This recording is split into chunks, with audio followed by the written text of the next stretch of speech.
Welcome to the Freeman podcast of Toledo, Oregon Public Library. My name is Sophia. I'm Harrison. And I'm Cindy. Woo! And we are here. We're all here. We're here. The theme of this week is Banned Books Week. So we're going to go over banned books, the meaning, what's the difference between a banned book and a challenge book, so on and so forth. Mm-hmm.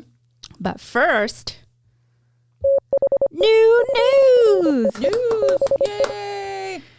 So we have a couple of exciting events upcoming this month. We have a Super Smash Bros. Tournament coming on October 18th from 1 p.m. to 3 p.m. So come on down to the library to sign up, and we'll have gift cards for the top 3 winners. Yep. And then we also have Trivia Night on October 24th from 6 to 7:30 p.m. So join a team of 2 to 4 people and sign up in the library, and you can compete for honor, glory, bragging rights, and cool prizes.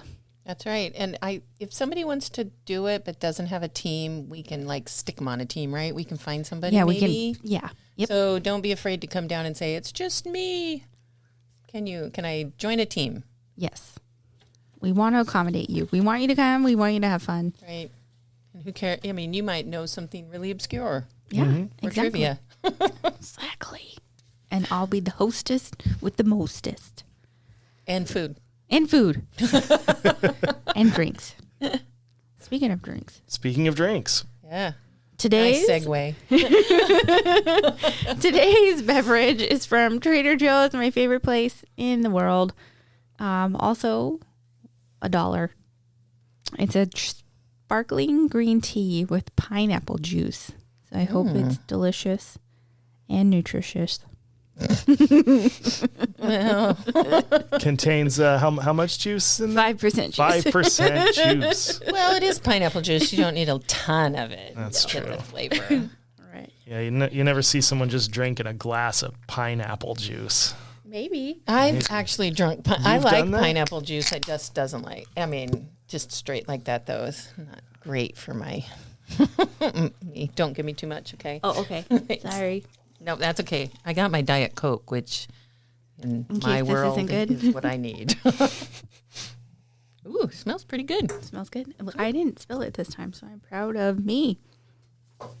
Thank you. I can smell the pineapples. Oh, yeah. Yeah, it that's smells a good. nice golden color. That's a deeply colored tea. Yeah, I hope it tastes as good as it smells. Oh. Cindy's not liking it. It's too much tea for me. There's not enough pineapple in it. More pineapple, no tea. I was expecting to be hit more by the pineapple juice tea, too, and then it reminded me that it's tea Yeah. because it's not very sweet. No, you get hit by the pineapple and then the tea is behind it, if that makes sense. If you smell it, it smells like pineapple, not tea. Yeah, but it definitely tastes Yeah, like I don't know. tastes like green tea. Yeah, I'm not a big fan of green tea, so maybe that's just me. I'm sure. For me, it's nothing like I was expecting, but I like it a little bit more than I was expecting. I kind of want to keep drinking it because I'm kind of still trying to figure it out. No, it's a little weird. Yeah, it's really interesting. And it gives you a funky taste on your tongue. Yeah. Green tea. Well, Thank you for the sound effects, Cindy. Where's my Diet Coke? There we go. That's better. I like my tea with cream and sugar. That's why I don't particularly like black tea without cream or sugar, and green tea I'd probably like it sweeter. It's not sweet to me. No. It doesn't taste very sweet, and Yeah. I think I expected that with pineapple because pineapple's generally sweeter. Yeah. It doesn't taste sweet to me. watery? I don't know. It's more tea than I was expecting. Yeah. My dog likes pineapple. What? A lot of fruit is there. Yeah. Doesn't like dog food, but likes pineapple. Well, it is dog food. I mean, I don't blame them. All right. Okay. Well, moving on to Banned Book Week, I wanted to read first, before we really start the discussion, to remind us of exactly why we have Banned Book Week, why we do what we do here at the library, is because of our First Amendment of the U.S. Constitution and the Oregon Constitution. So I copied those down because I wanted to just read that so that people can kind of be reminded of that amendment that gives us the freedom to do the things that we get to do. Yeah.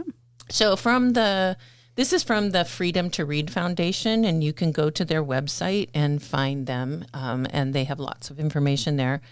But it says, and I'm quoting, Congress shall make no law respecting an establishment of religion or prohibiting the free exercise thereof, or abridging the freedom of speech or of the press, or of the right for the people peaceably to assemble, and to petition the government for a redress of grievances. So the First Amendment is, because of that freedom of the press, that's where we get our right to read part of from the freedom to read. So libraries, let's see, I'll read this from the First Amendment to the U.S. Constitution undergirds the work of the Freedom to Read Foundation. The First Amendment guarantees all individuals the right to express their ideas without governmental interference and to read and listen to the ideas of others. The Freedom to Read Foundation was established to promote and defend this right, to foster libraries as institutions wherein every individual's First Amendment freedoms are fulfilled, and to support the right of libraries to include in their collections and make available any work which they may legally acquire. The Oregon Constitution in Article 1, Section 8, this is from January 1st, 2024, currently, so I don't think it's changed since then. No law shall be passed restraining the free expression of opinion or restricting the right to speak, write, or print freely on any subject whatever, but every person shall be responsible for the abuse of this right. So that's where we as libraries get our directive, is that anyone can read anything they would like to read. Mm-hmm. Our responsibility, I don't think, falls into, we couldn't physically do it. We couldn't include every book everywhere. Mm-hmm. But if you come in and say, hey, I'd like to read this book, we'll do our best to find it for you, no matter what our personal opinion is. Mm-hmm. Yep. Because that's what we get to do. Yep. And so, unfortunately, it's been a controversial issue to allow that to happen. And I have, this is my librarian opinion, because there are books that I would not read myself and that I wouldn't necessarily recommend to anybody. Mm-hmm. But as a librarian, our responsibility is not to choose for people what they read. Mm-hmm. And so just for clarity, we use banned books and challenged books as kind of interchangeable. And that's a little bit different, I think. And some clarity might be needed on that. So a challenged book is a book that has been, someone comes in and says, hey, I don't think I like this book, or I don't want it in the library, or it's not a very good book, or for whatever reason they want to. It might be that they feel like the book is in the wrong section in the library. Mm-hmm. Maybe the content is too adult for the children. I don't know. It doesn't matter. There's a policy in place in every library to address those questions. And our library has one. If you have a book that you want to challenge and say, hey, I think maybe we should think about this, we are more than welcome to walk you through that process. Mm-hmm. And I think that we are open-minded enough to address your concerns legitimately. And we're not going to go, oh, well, you don't have the right to do that, or we don't think that, we will sit and definitely listen to what you are saying and try to help you walk through that a little bit easier. But banned books, that implies, by saying a book was banned, it implies that it was completely removed from a library system, mm-hmm. and was not allowed to be in a library, either in a school or a public library. So there is a long list of challenged and banned books. I think a lot of classics that people didn't realize were banned. And it's not just an American problem, it is an international problem too. I was looking up some of the top 25 or whatever internationally banned books, and and many of them are still banned, and people are threatened with death threats. And so internationally, I think in terms of world, America is doing better than some countries are doing as far as having that right to read and freedom of speech and intellectual freedom. And it's something that we need to keep in mind and not ever take our rights for granted, because absolutely. we only have the rights that we uphold. And so, like you said, there is a process if someone wants to go through the process of challenging like a book shelving location and that sort of thing, keeping in mind that the library's responsibility is to make sure that the materials that we have access to are getting to the people who are seeking them. Yep. So if there is something like, this book about the history of cooking is maybe more a cookbook than a history book, that's something that's a decision of let's get this this in front of the people looking for it. That's what's going to always be our driver. And if the concern is, I want to keep this away from the people I don't want to have it, that's your decision not to read it. And it's not the library's job to hide the book or remove it from the people who may be seeking it. That would be at odds with what we can do under the First Amendment, under our code of ethics and our mission. But yeah, things get reclassified and moved around to make them more available, more accessible, and that can be a moving target. But the goal is never to make the book go away. Right. Yeah. Right. And I think, there's, as a parent and as a librarian, I don't want to offend anyone. I really think there are some parents who just don't care. And then they get mad when their kid comes home with a book. But if they aren't watching what their kid's doing, and then they come home with this book and they're mad and they get mad at us because we let their kid check out the book. Well, that's not my responsibility. And I think sometimes you need to be proactive as a parent. If your kid brings home a book and maybe it looks like it's too high a reading level, or maybe its content is not something you want your child exposed to right now, or maybe you want to have that discussion with your kid before a book does it for your kid, then you need to be proactive and be a parent. And so it's not our job to tell somebody what they can and cannot read. I'm not responsible for your child. Exactly. And I'm responsible to provide books in our library that reflect the world we live in. Yep. And so we do that to the best of our ability. And we're also cognizant of the fact that there are different reasons for seeking out material. And it's part of our role is not to judge or assume, or that what you seek out is your business. There are many reasons to do it. You may be interested in a thing, you may be studying a thing. You may if your kid who's like 8 years old wants to watch The Thing, and you might think, oh, this is a horror movie. This is inappropriate for an 8-year-old to view. But also there are 8-year-olds out there who are really, really interested in practical effects and maybe are going into a career, want to go to the Stan Winston School someday and learn how to do practical special effects and makeup. And maybe that's something that they and their parents are exploring. And the way they're watching The Thing is not the way that you'd be watching it as a horror movie, right? That's a hypothetical, but that's up to individuals. That's up to individual parents and the parents' right to choose and contextualize what's right. appropriate for their own children. Right. Yeah. And if you don't like a book, bring it back. Give it to us, Free of charge. Right. And we're not going to judge, and we're not going to,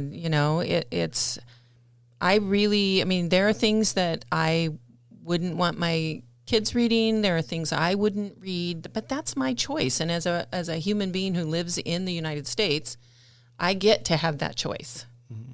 And it's like when it's like when you're on social media. If you don't like it, scroll by. Mm-hmm. Mm-hmm. If you don't like that book, don't read it. Mm-hmm. But you can't say you can't read that because I'm right and you're wrong. Yeah. Even if you believe you are right and they are wrong, I mean, it's still okay for the and I think taking off my professional hat, I would be more than willing to have conversations about things. I love to do that. I love to have a conversation. I don't want an argument. I don't want a debate, mm-hmm. but a conversation about something, why I believe the way I believe, why you believe the way you believe. Mm-hmm. I'm always curious to know that. Mm-hmm. Yeah. But like when I put that professional hat back on, that's not my job. Mm-hmm. My job isn't to say, oh, you're going to hate that book. No. And it's going to say, and if somebody asks me, did you read that book? I might say, yeah, it was okay. Not my thing, but maybe you're going to like it. And if there's something that you disagree with, that's all the more reason to have access to that information, because it behooves you to understand the thing that you don't like. Perhaps you will come to understand it, and maybe you won't dislike it or find mm-hmm. out it's not what you were told it was. Mm-hmm. Or maybe you will still disagree with it, but you will more accurately understand the thing that you're disagreeing with. Right. Which it's easy to leverage people's emotions toward one's own ends by mm-hmm. misrepresenting. Like, if you imagine people want to get aphids out of their garden, right? If you want to do that, you'd better know what an aphid is and what it looks like and understand it so that you know if the things in your garden really are aphids, right? Mm-hmm. Because if you hate aphids so much that you point at every bug in your garden and you say, there's an aphid, and you're pointing at ladybugs and praying mantises and all of these things, pushing knowledge of aphids away mm-hmm. or being suspicious of anyone who understands aphids and can tell you about them, that's not helping your garden. You're hurting a lot of ladybugs, probably. Mm-hmm. I don't know if my analogy is making sense here. It makes sense. But, but furthermore, if you're somebody who for some weird reason wants people to have more aphids in their gardens, you kind of benefit from people not having access to knowledge of aphids, because then you can point at a ladybug and say, there's an aphid, get all of those out of your mm-hmm. garden. Mm-hmm. And a bunch of people, in the name of defeating the aphids, will be helping the aphids out potentially. So I don't know, I went kind of off the rails there, but even things that you do not like, there is only benefit in understanding these things. Exactly. And having that information there. Mm-hmm. And if so that you truly know what it is that you support or don't support. Mm-hmm. Right. Yeah, I'll stop. And I think having knowledge about both sides, if we're going to talk about an issue, of both sides of an issue, having knowledge, I think, leads to critical thinking. Mm-hmm. Why do I believe what I believe? Mm-hmm. But also, why do they believe what they believe? Mm-hmm. Mm-hmm. And it leads sometimes, I think always it leads to having a more compassionate understanding for why someone might believe something on the other side of the issue that you believe. And that's what I think I love so much about America. I know it is, that there is a way to have a conversation that does not make you adversaries. Yeah. Even if you end the conversation going, we will never agree because I have my very sincerely held belief and you have your very sincerely held belief, but that does not mean I hate you and you don't hate me. It means we just don't agree. Mm-hmm. Mm-hmm. And there are things in with people that I know that I love that I know we're never going to change each other's minds. And that's okay. Because I can still love them and I can still spend time with them. If you just sit down and have a conversation, sit down and talk about why you believe something, because I think sometimes people don't know why they believe. There are times when I'm like, oh, I really should think why I believe this. Am I looking at good sources? Am I looking at the entire picture, not just a little snippet from TikTok?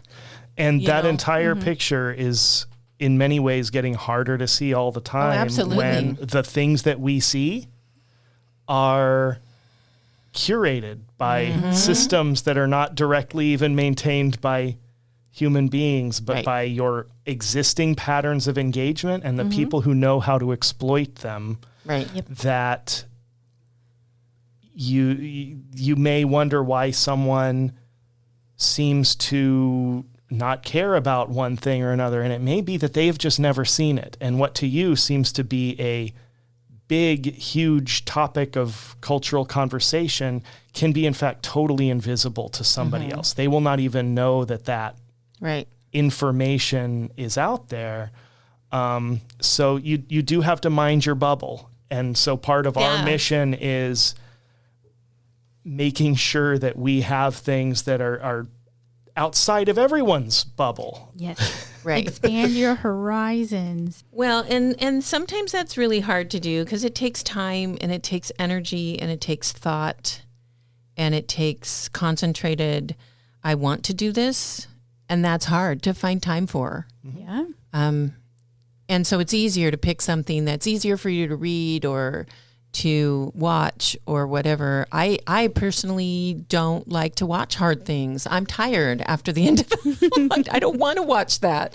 I don't want to see that. But I've learned that sometimes it's really important for me to look at both sides of something for the sake of compassion, for the sake of understanding. Because that's what I feel like I am called to do, is to understand people. And I think, and I had written down, I think for parents, your kid. So if your child's ready for that or not. And they may not be. And they may not be ready to hear about those things or explore those things. And sometimes those things are thrust upon a child. The kinds of things we see in the news about school shootings and those kinds of things. Sometimes we have to make the time to sit down and talk about the hard things that our world is going through, because they're going to find it somewhere, and they really need to find it from a parent, or a trusted adult. And so sometimes choosing books for kids or letting a child read a book that they're ready for. And I remember my granddaughter, it was a long time ago. She was a really voracious reader. She was really ready for the book's reading level. I think it was probably a similar book to like The Bridge to Terabithia or something like that is so sad. Yes. But she wasn't ready for that. Those kinds of books made her, she was get so absorbed in them that it would upset her so much. So her mom had to figure out a way to choose books that would introduce those kinds of things, but not introduce a trauma experience, a sad, horrible experience, for her reading that book. So I think, that helping a child become widely read is a job that parents need to do. We need to let our kids read a lot of things and learn a lot of things, but that is ultimately the parent's decision. And public libraries are there to let every parent and person be widely read. So we have to cover all the things a lot of times. Yep. And I think and this is a rule of thumb I use for when I'm reading a book, and I was somebody here at the library, I started I'm not going to name the author because you probably love them, but I started one of their books. I read one chapter and went, nope, this is not for me.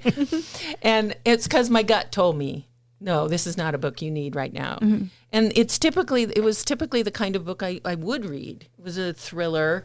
It was a, kind of a thriller, which I love those kind of books. But so I have told my kids and my grandkids, good rule of thumb for them, if it makes you uncomfortable while you're reading, it's okay to set it down. Mm-hmm. Yeah. And say, I might not be ready for this. Yeah. Or I don't want to be ready for this. Yeah. And then there is no rule that I have found in all my years of librarianship that says you have to finish a book you start. No. You can set it down and walk away. I read Congo by Michael Crichton. Oh, I love that book. I got to the last 25 pages and he started describing some kind of satellite radio again. And I said, nope. And I put it down and I never picked it back up. I still feel weird about it. That was like 25 years ago.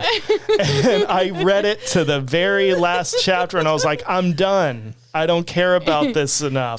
I enjoyed the book. Ultimately, it's just he threw me off. It was like one more technical description. I was like, I don't want to do this right now. Is that the one with the white apes? Yeah, that squish your head. Terrifying, yeah. It's pretty good. I should finish it. I should read those last 25. The movie is good. Nobody talks about the movie the way they do about Jurassic Park. But yeah, the whole laser machine gun, like turrets, it is a cool story. And the icky white apes. I never finished. Well, that you never finished. That's okay. You probably didn't miss much. Everyone dies.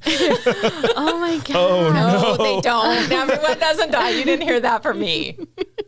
Everybody but 2 people. Sorry. Sophia, you've done some work on banned books. Oh, yes, in grad school. I think the focus of my paper in grad school was on censorship in public libraries and also in school libraries. So a lot of what I talked about was people challenging books in the way that maybe they would in a public library. But it was really a running theme was the guise of protecting children, which in theory, as a parent, makes sense to me that you would want to, if as an involved parent, you would want to protect your child and make sure they're not exposed to content that maybe they're not ready for. Maybe it's too mature. Maybe that topic is too much for them right now developmentally, and that's okay. But it's under this guise of protecting children, but it's really just a very thinly veiled attempt to attack diverse topics, maybe about topics that are outside of their worldview or things that they don't, people don't agree with. So it's a very thinly veiled attack on diversity, equity, and inclusion, which I don't agree with. And the goal of my librarianship and my collection development is to be as inclusive and diverse as possible. And a lot of times a tell will be, if it's based on perhaps who the story is written by or about rather than the content of the story itself. Exactly. So it's very frustrating. But I also think that sometimes kids, they don't have access to the information that they need. And that's where public libraries, school libraries, where they come in handy. You can access the information that maybe you couldn't get at home, or maybe your parents don't agree with you getting that information, right? You can go to your library and you can get it, and you have freedom of, information to get that, and then the freedom to be able to read that here. And you have the privacy, because we're not going to go tell your parents that you checked out this book about XYZ subject that you were very interested in or you needed more information about. So I think that this is very important. Very important. So, in conclusion, our job is to not tell you what to read or not to read. Exactly. Our job is to give opportunity. Yeah, we don't make those calls for you. That's not within our prerogative. And I think like Sophia said, it's very important that we have a collection that goes from this side of the belief system to this side of the belief system. Yep. That it is all, it's not skewed. We all have biases as librarians, and we have to. And I'll speak for me. I have to think very carefully. Now, am I ordering this book or not ordering this book because of my own personal belief? So yeah, there's that. We have to be careful ourselves. Yeah. We all carry our own biases as people. Yeah, every person in the world.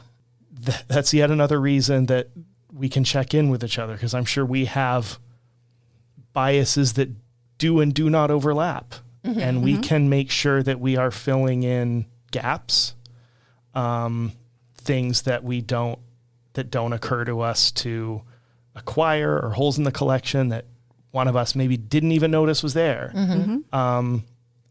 We can use those differences to support each other, support our collection, and support our patrons better when we acknowledge that fact that we all do each have biases, and Right. We're learning and unlearning yes, all at the same time. And I think of when I order for the collection, because I order adult books, I think, okay, I know that I really like mysteries, and I have a better working knowledge of those writers and those storylines. I know that I don't particularly like the, rom-com or scientific science fiction, not the fantasy science fiction. So I have to be really careful not to skew my buying to what I like, and to think in terms of, okay, but let's look at the collection that we have and make sure that we're filling, like you said, filling those gaps. And I will say too that and I will speak for all of us on this. If you come in and say, hey, I heard about this book, would you find it for me? And if I can't find it, I will probably purchase it, because that means nobody has it. It's not in a public space where people can check it out. So don't hesitate to come in and say, hey, I'd like this book. The only reason I wouldn't get it is because it's in a foreign language. It might be in Japanese. And if you read Japanese, that's great, but or if it's available online in an online kind of manner, or if it's, I can only get it from the UK, which has come up several times. I can't order it from Australia. But in general, we'll try to get what you want. I mean, that's why we're here. Yep.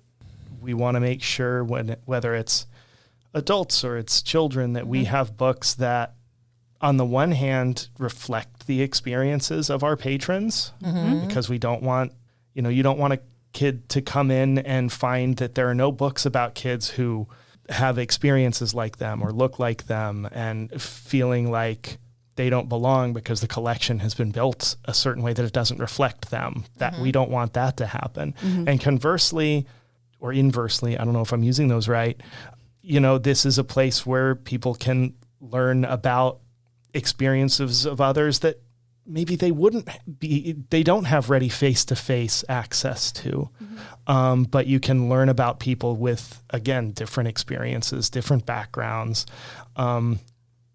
because it's far better to speak with each other than about each other. Yep. And it's part of our mission to provide those possibilities. Yep. So come in and check out a banned book. Please. We've got a bunch out for you. You might be surprised how many are of our classics. And we do have on our display, there's a list of 25 you can check off if you've read them. And then you can see if you can beat the top score, which I think right now Sophia still holds for all the banned books she's read. Yep. And I'm a close second. I'll admit I have the low score. I am not as much of a classics reader. Right. I currently have the low score for historical band. You can also, though, some of the books that are out there have a slip of paper in them that tells you why it was challenged or banned. And then you can judge for yourself. Yeah. So come on down. Come on down. All right. Did we cover all our bases for this year's Banned Books Week, or do we want to circle back to anything? I don't think so. I think I'm good. I think we got it all. All right. Just to remember, I think, too, be thankful that we have the opportunities. We live in a country where I can say what I want. And I can also be responsible for what I say. Let's not forget that. Yeah, we'll be here holding the line Forever. for all of you. Okay, bye. Bye. The Free Bin is a production of the Toledo Public Library, which is part of the Lincoln County Library District in beautiful Lincoln County, Oregon. Writing by Cindy Bilek, Sophia Kahn, and Harrison Baker. Original music by Harrison Baker. Editing by Harrison Baker and Sophia Kahn. The views and opinions expressed on this podcast are those of the speakers and do not necessarily reflect those of any organization they represent. Good night.